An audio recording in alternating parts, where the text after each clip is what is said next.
જય હિન્દ મિત્રો। આ દેશ ખેતી પ્રધાન દેશ છે મિત્રો।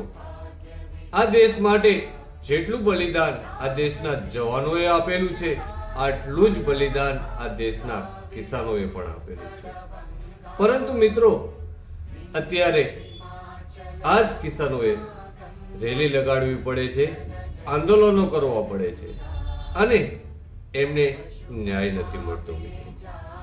એ માટે જ મિત્રો, જો આની શરૂઆત આપણે લોકો આપણાથી નહીં કરીએ અને સંગઠિત નહીં થઈએ તો આનું પરિણામ બહુ જ ખરાબ આવી શકે છે મિત્રો। આ દેશને આઝાદી માટે બધા લોકોએ બલિદાન આપેલા છે અને ત્યારે બધા એક વસ્તુ કહેવાતી કે અમે ગુલામ છીએ મિત્રો।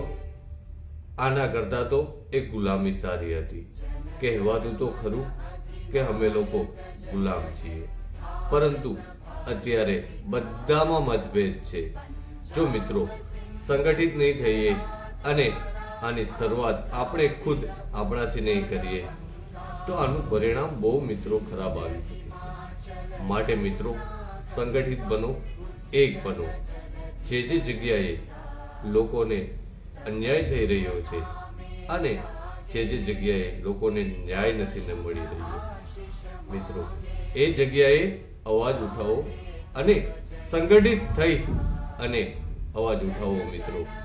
આપણે શું એ વસ્તુ મૂકો મિત્રો। આપણે એક છે, બસ એ સમજી આગળ વધો મિત્રો અને સંગઠિત બનો મિત્રો।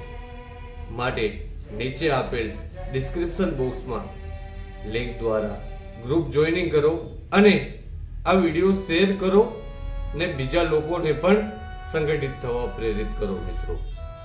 જય હિન્દ, જય ભારત, જય જવાન, જય કિસાન મિત્રો।